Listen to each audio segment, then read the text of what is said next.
به نام خداوند ایران زمین. درود و مهر بر شما دوستان و همراهان همیشگی کانال شیمیاری.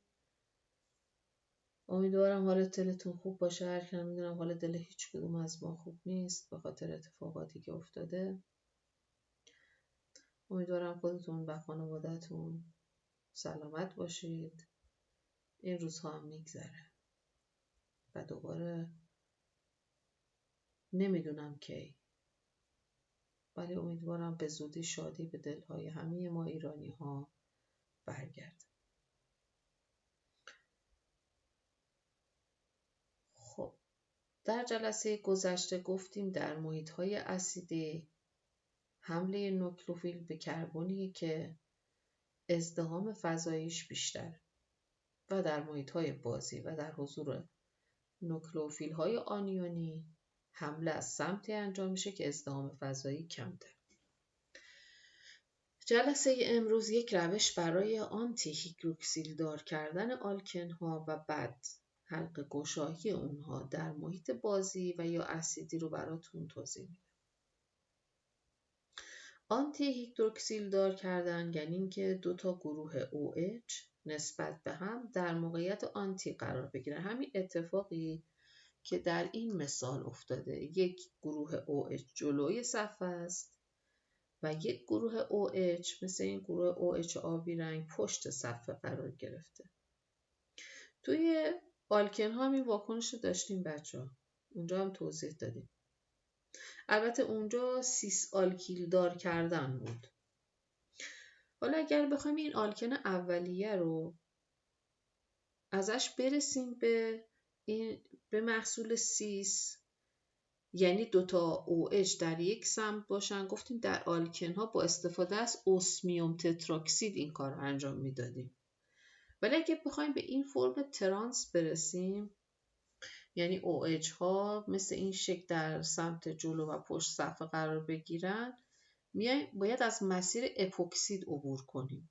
یعنی از آلکن ابتدا یک اپوکسید بسازیم، بعد با آب در محیط اسیدی واکنش بدیم.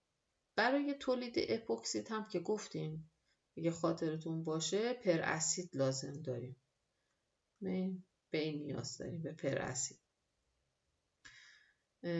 اکسیژن به باند دوگانه، این اکسیژن میاد به باند دوگانه وصل میشه و پروتون هم از محیط اسیدی میاد. اول این اکسیژن از این پر اسید میاد وصل میشه به این باند دوگانه و این اپوکسید تولید میشه. بعد پروتون از محیط اسیدی میاد روی اکسیژن قرار میگیره و حلقه باز میشه و ترانس هیدروکسیل به دست میاد. خب، می‌دونم متوجه شده باشید. در تهیه سولفیدها، خب سولفیدها در واقع مثل اترها هستن. تفاوتشون اینه که به جای اکسیژن اتر ما گوگرد داریم. یعنی اگر شما به جای اکسیژن اتر بیاید گوگرد بذارید، ترکیبتون تیو اتر یا سولفیده.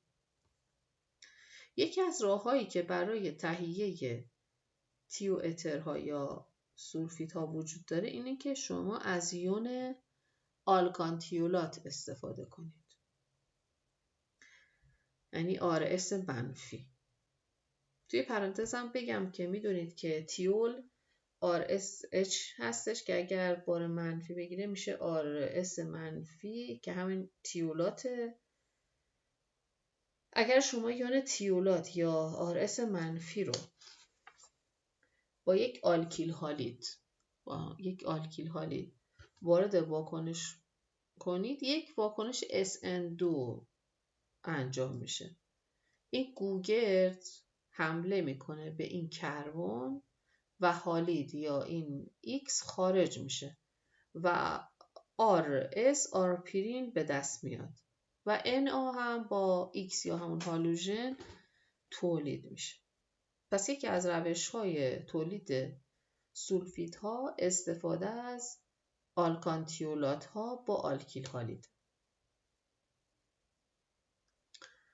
خب، توی این واکنش بعدی NaSCH3 یا متان تیولات داریم. این SCH3 منفی از سمت مخالف، میدونید که این Na مثبت SCH3 منفی میشه، یعنی دیگه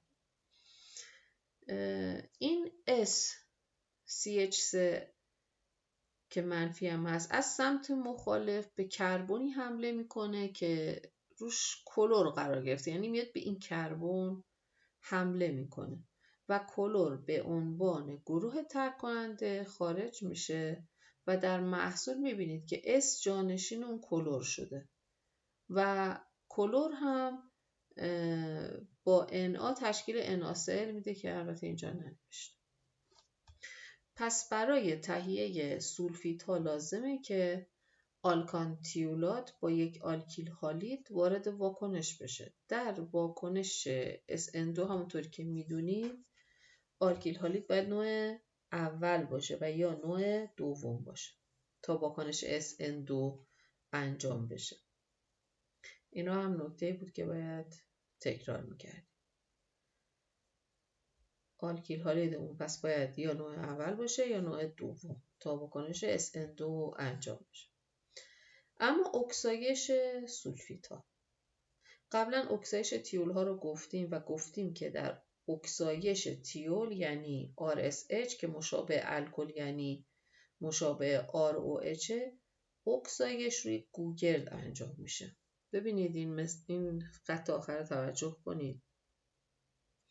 این یه دونه سولفیده. شما اگر اکسیدش کنید اکسیژن روی گوگرد قرار میگیره و این کار یعنی قرار گرفتن اکسیژن روی گوگرد میتونه ادامه پیدا بکنه.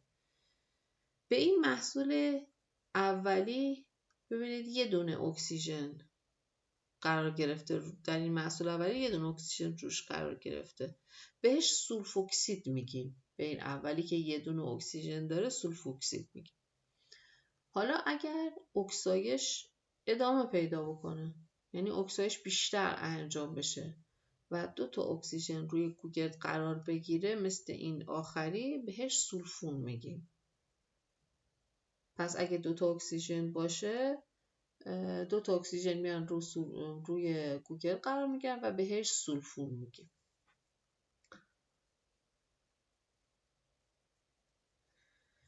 مثلا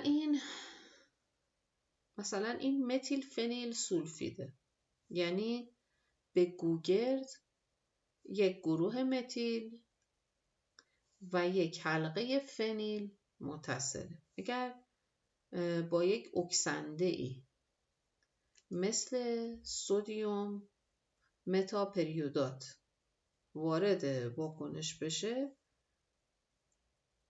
یک اکسیژن روی گوگرد قرار میگیره. ببینید مثل این.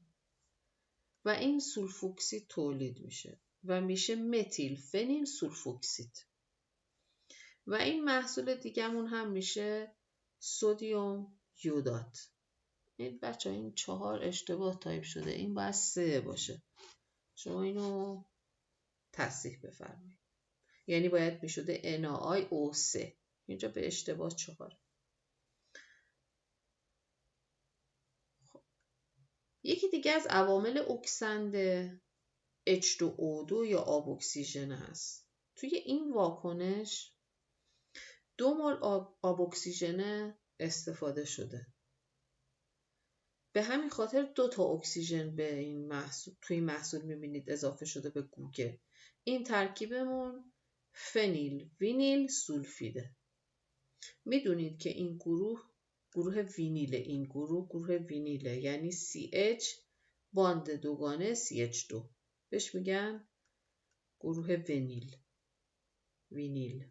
اگر 1 مول H2O2 استفاده بشه 1 دونه اکسیژن اضافه میشه به محصولمون، ولی اینجا 2 تا مول آب اکسیژن داشتیم، بنابراین 2 تا اکسیژن به گوگرد اضافه شده و فنیل وینیل سولفون رو به دست آورد.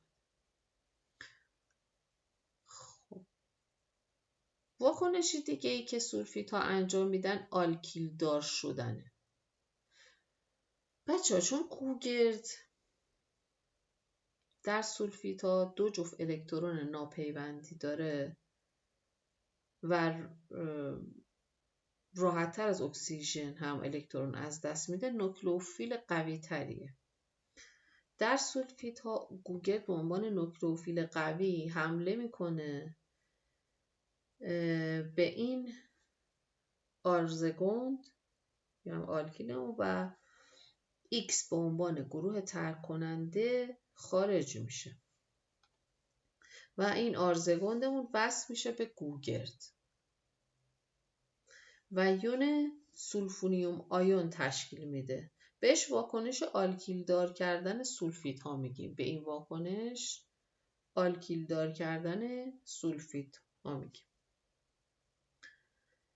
هم سولفیدها و هم آلکیل تیولات‌ها یعنی RS منفی نوکلئوفیل های خوبی هستن، میتونن واکنش آلکیلدار کردن رو انجام بدن. خب مثلا این مثال رو در نظر بگیریم. این ترکیب 2 دسیل متیل سولفیده. 2 دسیل متیل سولفیده. یه دونه کوگرد داره، 12 تا کربن داره. آلکانش میشه 2 دکا. آلکیل اون میشه 2 دسیل متیل سولفید. این کوگرد 2 تا جفت الکترون ناپیوندی داره که میتونه به عنوان نوکلئوفیل حمله کنه به این کربن که اینجا میبینید CH3I میتونه به این کربن حمله کنه و یود از سمت دیگه بیرون بره و نتیجه این میشه که کوگرد اون آلکیله میشه.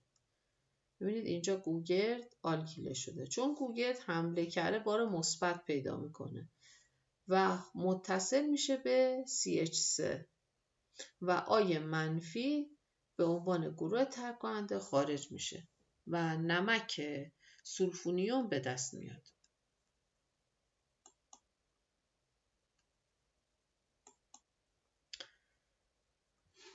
مبحث بعدی سیستم های پای غیر مستقر است. منظور سیستم هایی که الکترون های اونا به صورت نامستقر در حال رزونانس هستند. بسیار از رنگ های طبیعی مثل رنگ سبزیجات و میوه ها به خاطر وجود سیستم های پای غیر مستقره. سیستم های پای غیر مستقر یعنی تعداد زیادی پیوند دوگانه که پشت سر هم به صورت یک درمیون با پیوندهای ساده قرار گرفتن. یعنی یک پیوند دوگانه، بعد یک پیوند ساده، دوباره یک پیوند دوگانه و بعد یک پیوند ساده و همینطور پشت سر هم دیگه اینها قرار گرفتن. وقتی به این صورت پیوندها قرار بگیرن میتونن نور مرئی رو جذب کنن و در نتیجه رنگی ترکیب اون دیده بشه. بسیاری از رنگ‌های گل‌ها و گیاهان و میوه‌ها و سبزی‌ها به همین خاطره و ما اونها رو رنگی می‌بینیم. چون سیستم پای غیر مستقر دارن. یعنی سیستم هایی که تعدادی باند دوگانه و پیوند ساده به صورت یک درمیون قرار گرفتن. یک سری پیگمنت ها یا رنگدانه ها یا عوامل رنگساز شما دارید اینجا تو این تصویر می‌بینید. این 3 تا منظورم. مثلا این اولی لیکوپنه که رنگ قرمز گوجه فرنگی به خاطر این لیکوپنه. یا مثلا این سومی بتا کارتونه که رنگ نارنجی هویج به خاطر اونه. یا لوتینه که رنگدانی زرده تخم مرغ. همه اینها یک ویژگی مشترک دارن و اونم اینه که یک درمیون پیوند دوگانه دارن که در این صورت معمولا ترکیب ها رنگی دیده میشه. چون دلیلش هم اینه که فاصله تراساتون کم میشه، تراسای انرژی، و میتونن نور مرئی رو جذب کنن، به همین دلیل رنگی دیده میشه. بنزن و ترکیبات آروماتیک رو هم میتونیم جزء این سیستم های غیر مستقر به حساب بیاریم، ولی به دلیل اهمیت زیاد بنزن ها و ترکیبات آروماتیک اونها رو ما در یک جلسه جداگانه‌ای بهشون میپردازیم. شما تصور کنید یک باند دوگانه دارین. شما تصور کنید که یک باند دوگانه دارید که به یک کربن دیگه وصل باشه. حالا اون کربن در سیستم های مزدوج میتونه 4 تا حالت داشته باشه. یا اینکه مثل این اولی کربن بار مثبت پیدا میکنه، یا کربن بار منفی پیدا میکنه، یا به صورت تک الکترون قرار میگیره، یا به صورت مزدوج ببینید اینجا با یک باند دوگانه دیگه در ارتباطه. یعنی 2 تا باند دوگانه که وسیله یک باند ساده به هم وصل شده باشن. به این آخری میگیم سیستم مزدوج. این اولی 3 تا کربن متصلن که یکیشون پیوند دوگانه داره. بهش آلیل میگیم. به همچین سیستمی که 3 تا کربنن و یکیشون پیوند دوگانه داره آلیل میگیم. حالا این اولی کاتیون آلیله و 6 الکترونیه. این دومی آنیون آلیله 8 الکترونیه و این سومی آلیل رادیکاله و 7 الکترونیه. در دی ان ها، یعنی اینجا که دو تا باند دوگانه داریم، کانجوگیت یا دی ان مزدوج بهش میگیم. یکی از دلایلی که این ترکیبات بالا، این 4 تا ترکیب پایداری ویژه‌ای دارن اینه که الکترون ها میتونن رزونانس انجام بدن و جابجا بشن تو این ترکیبات و در اونها عدم استقرار الکترون مشاهده میشه. شواهدی که میاد این پایداری رو در سیستم های آلیل تایید میکنه، یکیشون اینه که ببینید پیوند کربن نوع اول با هیدروژن در پروپن رو شما در نظر بگیرید. ببینید اینجا رو، این پروپن نسبت به پروپان انرژی کمتری داره. اگر شما این پروپن رو در نظر بگیرید، به این کربن موقعیت آلیلی میگیم. یعنی کربنی که به یکی از کربن‌های باند دوگانه متصل میشه. اگر ما بخوایم این پیوند بین این کربن و هیدروژن رو ما بخوایم بشکنیم، یعنی به صورت هیمولیتیک هم بشکنیم، یعنی جوری بشکنیم که یک الکترون روی کربن قرار بگیره، یک الکترون روی هیدروژن، این 2 تا رادیکال به دست میان. نتیجه این میشه که رادیکال آلیل به دست میاریم و انرژی هم که لازم داریم 87 کیلوکالری بر مول. حالا اگر این باند دوگانه نباشه، ترکیب ما پروپانه دیگه. ببینید این سومی ترکیب ما پروپانه. جدا کردن این هیدروژن نوع دوم در پروپان 98.5 کیلوکالری بر مول انرژی لازم داره و برای هیدروژن نوع اول در پروپن گفتیم چقدر لازم داره؟ 87. پس سطح انرژی کمتر، پایداری بیشتر. و میبینید که انرژی کمتری لازم داره با وجود اینکه چه نوع اوله. مثلا در این اتان در نظر بگیرید 101 کیلوکالری انرژی لازم داریم. پس میبینید که این پیوند دوگانه چه تأثیری داره و این پیوند راحت‌تر شکسته میشه. یا مثلا در این ترکیب که یک آلکیل هالید به نام 3 کلروپروپان رو دارید مشاهده میکنید. این آلکیل هالیدش نوع اوله بچه. در میدونید که آلکیل هالیدهای نوع اول SN1 انجام نمیدن، ولی اینجا به خاطر وجود این باند دوگانه با متانول به سرعت واکنش میده و کلور بیرون میره، SN1 انجام میشه. ببینید تمامش تاثیر این باند دوگانه است که این SN1 انجام میشه اینجا. اگر نبود انجام نمیشد. اصلا وجود نداشت همچین واکنش اگر این باند دوگانه نبود. خب ببینید مقدار pKa در پروپن حدود 40، در پروپان 50 است و میدونید که هرچه pKa کمتر باشه اسیدمون قوی تره. یعنی اینکه ببینید یعنی اینکه این پروتون میره بیرون و جفت الکترون روی این کربن باقی میمونه و شما یک نوع آنیون دارید. حالا اگر این باند دوگانه نبود، کا مساوی با 10 به توان منفی 50 بود و در مقایسه دوتا حالت ما متوجه میشیم که وجود باند دوگانه باعث میشه که این هیدروژنمون اسیدی تر باشه. این هیدروژن اسیدی تره و بار منفی رو میاد ایجاد میکنه و پایدار میشه بار منفی رو. این کار از طریق رزونانس انجام میشه. به این هم توجه داشته باشید. خب باشه تا همینجا. امیدوارم مطالب براتون قابل استفاده باشه. خیلی دوستتون دارم. خیلی مواظب خودتون باشید. تا دیدار دیگری، خرد یار شما باشه.